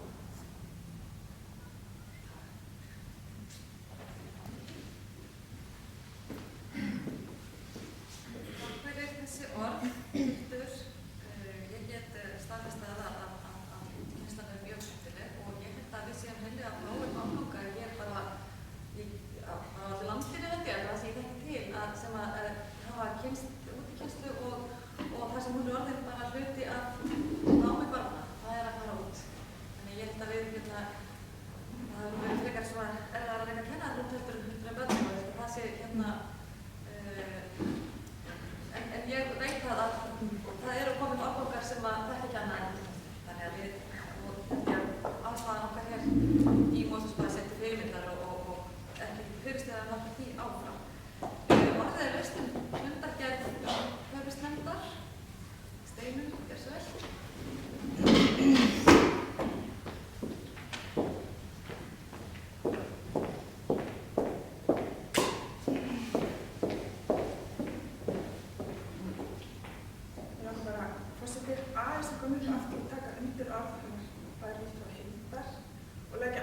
Umhverfisfræðina sem við vorum að kenna börnunum. Þess að foreldrarnir eru svolítið eins og kennararnir sem maður myndist á, ekki alveg einstaklega flokkavislu og hugaðumhverfinu heima. Og börnin eru okkur svo góður kennarar. Þeir taka þetta með sér heim og segja okkur svolítið til. Dóttir mín fór einmitt í svona vettvangsferð í Sorpu með 5 ára. Við flokkum vislu mjög mikið heima. En við getum alltaf bætt okkur aðeins að minnka neysluna. Ég keypti plastpoka þess að þetta geta fryst afgangs matvæli og hún setti klippan svona lögð og sagði, svona gerum maður ekki. Þetta sýnir hvað vettvangsferð og umhverfisfræði skila miklu. Þannig að ég tek undir að Hildar. Já, takk fyrir það Steinunn. Orðið lausnin umhverfisnefnd Mosfellsbæjar, fundum 161. Ef það ekki fleiri sem vilja tjá sig fundargerðina, þá legg ég hana fram til staðfestingar. Þær sem samþykkja fundargerðina með sérspjörnmerki. Hún er samþykkt með 9 atkvæðum. Þá fundargerðum til staðfestingar, þessum 9 umræðum þær lokið og nú eigum við 2 fundargerðir 2 almennerindi og 6 fundargerðir til kynningar. Já, þá það fyrsta almenna erindið ótrúlega skemmtilegt og ég aldrei meiri músvellingur en því ég les þessa fundargerð. En það samþykkt hænsnahald utan skipulagra landbúnaðarsvæða. Hversu mósvelst getur þetta orðið, sko, en orðið vestu fundargerðina. Svo Bryndís Haraldsdóttir.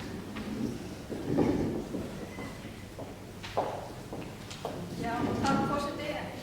Hér fjöllum samþykkt hænsnahald og bara aðeins að geta þess að þetta jú mjög mósvelst en það búið að fara mikill tími í að ræða þetta ágæta mál.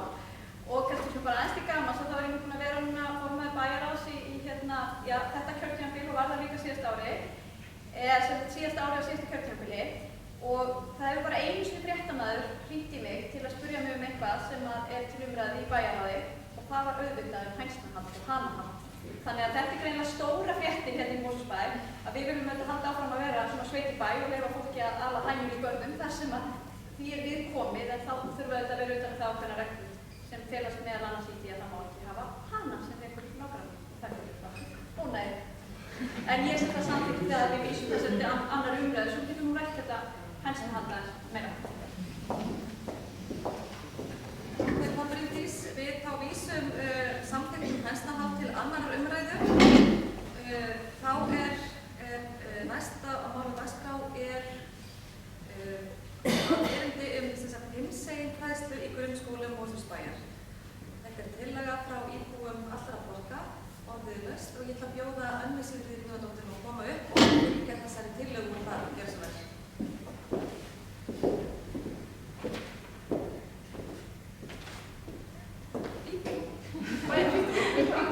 Ég bara hugsa það Ég kem hér upp undir þessu almenna erindi sem ber efnisheitið hinsegin fræðsla í grunnskólum og það mér mikil gleði og mikil heiður að fá að mæla fyrir þessari tillögu sem ég flyt hér fyrir hönd allra þeirra bæjarfulltrúa sem sitja bæjarstjórnarfundinn í dag. Hún hljóðar svona. Lagt til við bæjarstjórn að hafi verið átak varðandi hinsegin fræðslu og ráðgjöf í grunnskólum bæjarins. Mosfellsbær leitist við að gera samstarfssamning við samtökin 78 fræðslu fyrir nemendur, kennara og annar starfsfólk grunnskólanna og ráðgjöf til þeirra sem þess óska. Og ég þannig að hafa nokkur orð sem sagt greinargerð okkar með þessari tillögu og það þannig að unglingsárin á mikilla breytinga í lífi hvers einstaklings og þau geta reynst erfiður tími fyrir þau ungmenni sem falla ekki inn í þau norm sem ríkjandi eru í samfélaginu. Þessum einstaklingum hættir mun meira til að einangrast félagslega eða að verða fyrir aðkasti en þeim unglingum sem upplifa að þeir falli vel inn í samfélagið. Mörg ungmenni upplifa að þau falli ekki inn í hópinn vegna kynhneigðar eða kynvitundar og sýna erlendar rannsóknir að hinsegin ungmenni upplifa oftar vanlíðan og eru líklegri til að hugleiða sjálfsvíg. Skýrsla sem tekin var saman í Noregi aðstæður og lífsgæði hinsegin fólks leiddi í ljós að 1 af hverjum 4 undir 25 ára aldri hafði reynt sjálfsvíg. Faraldsfræðilegar rannsóknir hafa sýnt að hinsegin ungmenni eru alltaf 6-7 sinnum líklegri til að íhuga eða reyna sjálfsvíg en gagnkynhneigðir jafnaldrar þeirra. Þá sýna rannsóknir líka að hinsegin ungmenni sem gangi í skóla þar sem þeim eru mætt með virðingu, þekkingu og skilningi eru mun ólíklegri til að íhuga sjálfsvíg en þau sem ekki njóta þannig skólaumhverfis. Í lokaverkefni Örnu Arinbjarnardóttur til BA-gráðu í félagsráðgjöf frá Háskóla Íslands sem fjallar sam- og tvíkynhneigða unglinga í grunn- og framhaldsskólum á Íslandi kemur í ljós að gagnkynhneigðarhyggja og gagnkynhneigð viðmið eru byggð ómeðvitað inn í menningu skólanum, sem kannski ekki sérkennilegt við, en þetta kemur í ljós. Hinsegin ungmenni upplifa skort á upplýsingum, umræður og fyrirmyndum og eiga í erfiðleikum með að þróa jákvæða sjálfsmynd. Fræðsla og upplýst umræða getur skipt sköpum í lífi þessara unglinga og getur gert þeim auðveldara að takast á við þær tilfinningar sem tengjast kynhneigð og kynvitund þeirra. Auk þess getur þannig fræðsla verið mikilvægur liður í að útrýma fordómum og uppræta niðrandi orðræðu í garð hinsegin einstaklinga. Því þrátt fyrir bætta réttarstöðu þessa hóps hér á landi meta hinsegin unglingar lífsánægju sína mun síðri en gagnkynhneigðir jafnaldrar þeirra gera. Eitt sterkasta vopnið sem hægt er að beita í þágu mannréttinda og gegn fordómum og aðkasti er fræðsla og upplýst umræða. Gildi Mosfellsbæjar eru virðing, jákvæðni, framsækni og umhyggja. Og í anda þeirra ætti bæjarfélagið að beita sér fyrir því að tryggja faglega hinsegin fræðslu fyrir nemendur og alveg jafn mikilvægt fyrir starfsmenn innan grunnskóla sveitarfélagsins. Fræðsla skiptir gríðarlega miklu máli fyrir þau ungmenni sem að velta fyrir sér kynhneigð sinni og kynvitund en ekki síður fyrir þau sem tengjast hinsegin manneskjum, fjölskyldu eða vinaböndum. Og svo voru þau orð í greinargerðinni sem við tókum saman í tilefni þessari tillögu. En ég vil bara endurtaka að þegar ég álokkaði það að mér langaði þess að flytja svona tillögu á þessum fundi að þá voru allir bæjarfulltrúar jákvæðir fyrir því að þetta væri mál sem að þær bærum fyrir brjósti og vildu taka þátt í að flytja fyrir og mér finnst það bara það bara bætir málið að við séum allar saman í að flytja þetta. Takk.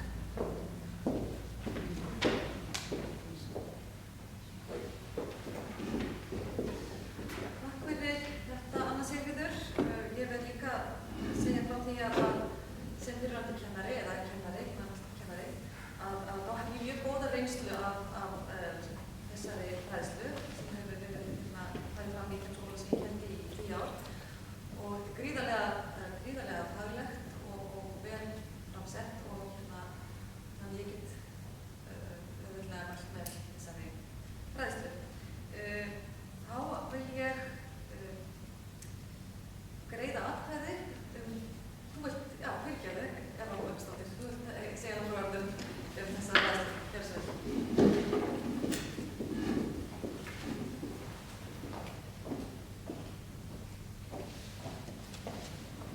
Já, forseti, ég kem upp undir máli nr. 11 sem er almennt erindi. Ég vil lýsa ánægju minni með þessa tillögu sem að bæjarfulltrúi Sigríður Anna Sigríður ber fram fyrir hund og bæjarfulltrúa. Ég fagnaði sérstaklega þessu allir flokkar sem að vilja styðja þetta mikilvæga mál.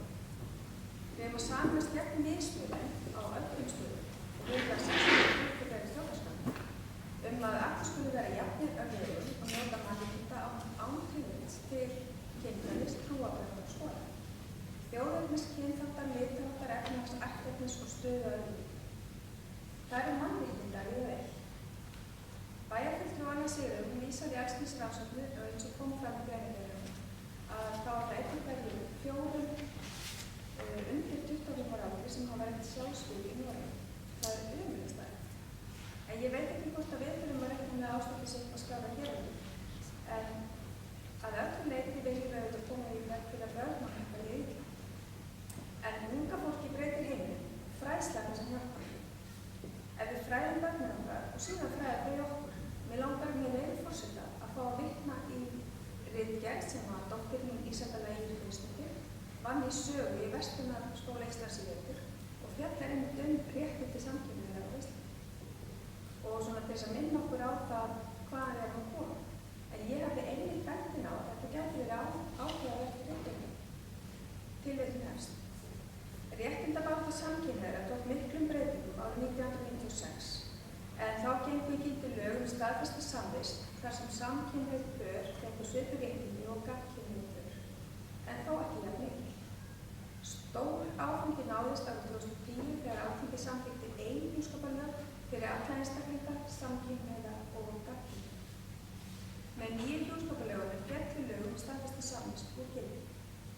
Samkynhneigðum pörum var heimilt að frumættleiða börn með breytingum á ættleiðingarlögum og lögum um Það gerir pörum kleift að ættleiða og stofna til fjölskyldu, en fyrsta samkynhneigða parið ættleiddi ekki fyrr en árið 2000. Nýjustu hugmyndir í réttarstöðu samkynhneigðra er nýtt frumvarp staðgöngu mæðra, en engin útkoma hefur ennþá komið til því. Að mínu mati hafa hjúskaparlögin valdið mestu breytingu fyrir samkynhneigð pör, því nú í fyrsta skipti samþykki samfélagið með lögum samkynhneigð einstaklinga. Ísland stendur mjög framarlega í réttindabaráttu samkynhneigðra, en samkynhneigð pör standa ennþá frammi fyrir ýmsum erfiðleikum þegar kemur að ættleiðingu vegna laga í öðrum löndum. Tilvitnun lýkur. Við þurfum að muna að það er ekki mjög langt síðan að þessi lög voru saman. Það er kannski ekkert skrítið að við séum ekki komin lengra með fræðslu í skólanum, en betur má duga saman. Það er eitt af mannréttindamálum okkar núna árið 2015 að samkynhneigð pör og unglingar þurfi að upplifa veru sína á neikvæðan hátt og hlutum.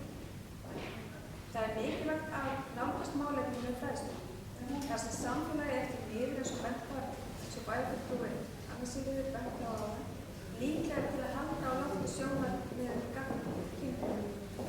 Ísland er framarlega í heiminum í réttindum samfélaga, eins og bent var á í tilvitnun úr reglum. Og ég er sannfærð að ef allir skólar taka fræðslu af þessu tagi, þá förum við beint fyrst. Sem formaður fræðslunefndar, þá tekjum við boltann og munum fræðslunefnd skólaskrifstofu koma málinu mjög góðan farveg eins og öðrum góðum málum sem að berast.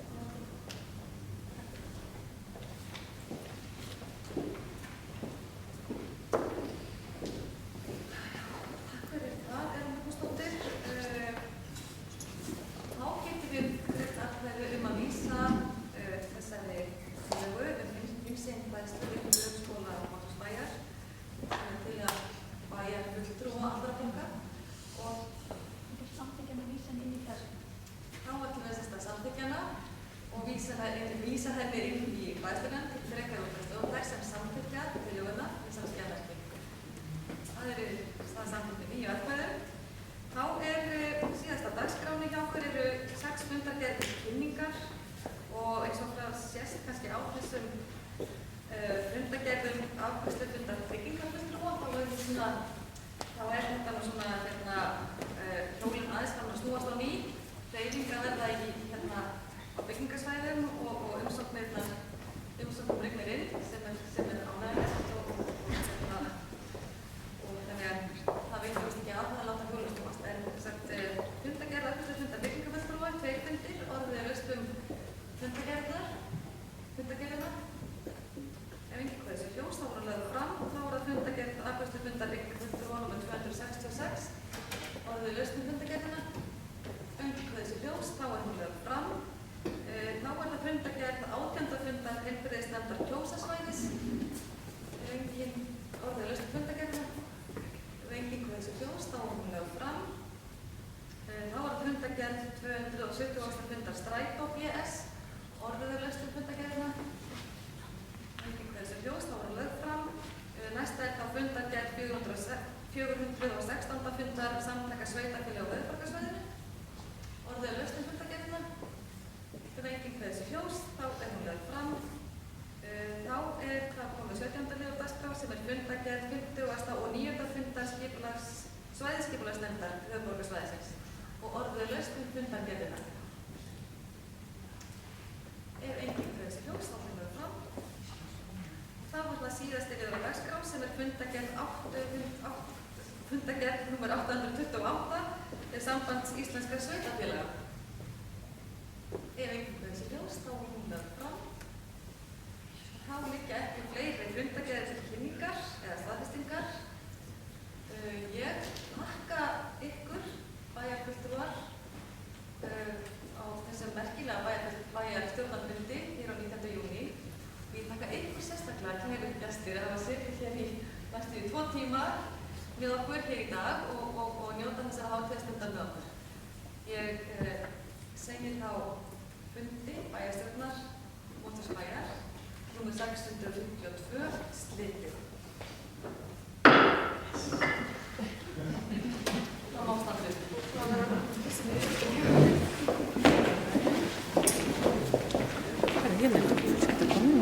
Ok.